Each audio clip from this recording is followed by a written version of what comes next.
marks in the paint. This is one of my favorite tools to use. Rub, rub, rub, so that you have good contact with the whole thing, and then peel it up. And voila! Ooh, isn't that cool? So you leave contact and let it kind of go back and forth. Got it. Yeah, it's going to be tricky because some of them are really full.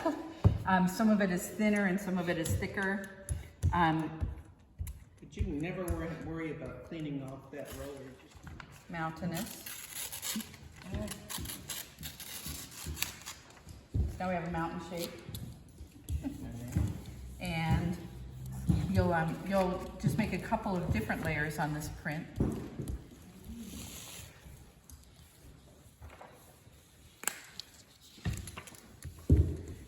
So first I'm just going to put down yellow, and I'm just going to make a yellow print. And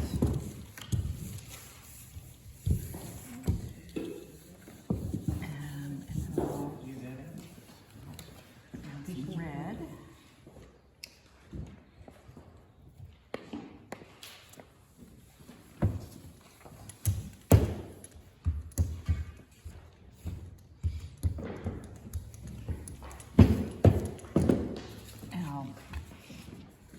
That mountain down. And kind of try and match these up as well as I can.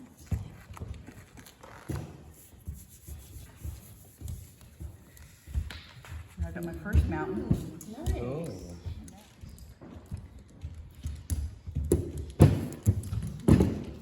And I'm going to flip it so that it's covering a little bit more.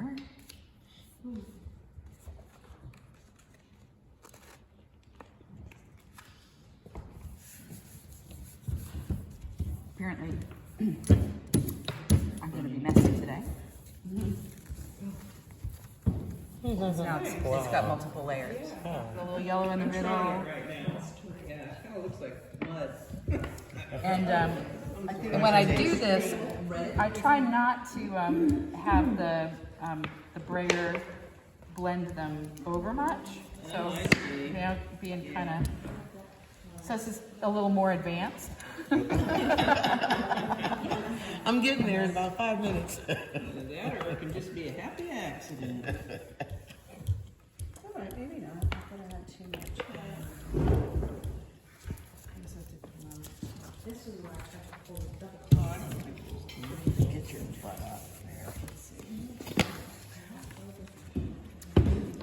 I'm going to hang on to this for something we're going to do a little later. This is going to be a great print to have. Hot glue gun, you're welcome to make some yourself or use these. And we also have, we only have one left. You can glue onto a roll, and this will give you some wrapping a paper towel tube with yarn. I love this as a mark making tool. Botanical prints are my favorite. In May, there's nothing botanical for us to make prints with right now, so I go to the florist shop about once a month, and when I'm going to do a printing session, I'm going to real quickly do a background color. So I'm just going to do yellow. Real quickly, so that I have a plain yellow piece of paper, essentially is what I'm making here.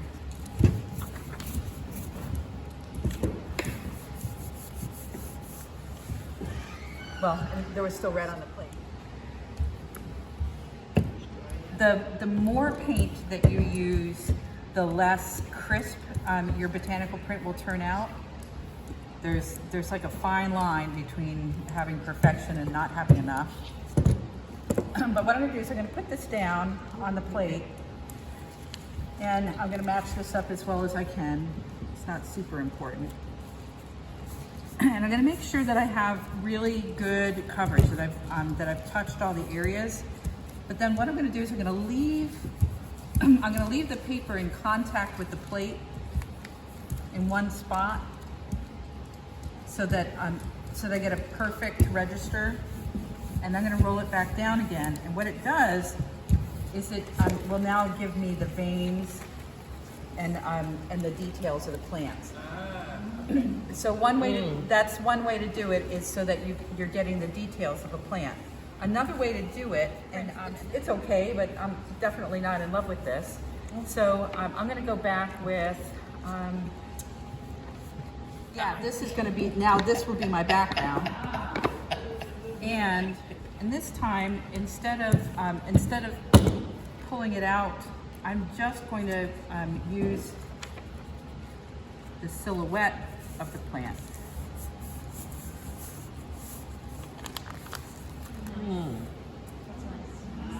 And what you can do is, well, see, now I've got this beautiful, I might wait for that one and pull that ghost print, because that's a pretty nice ghost print. But you can just use outlines and start with the lighter colors and build up, and you'll get lots of layers, and you'll see the colors will blend with one another over top of each other. They act like a colored filter, and you get some nice blending, but you'll get multiple different plants. That makes sense, especially for me like us.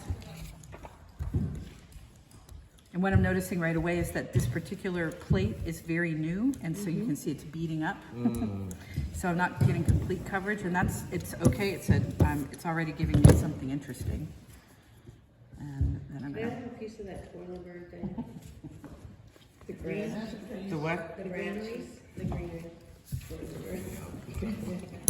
to get good coverage on this one, I'm actually going to use the brayer.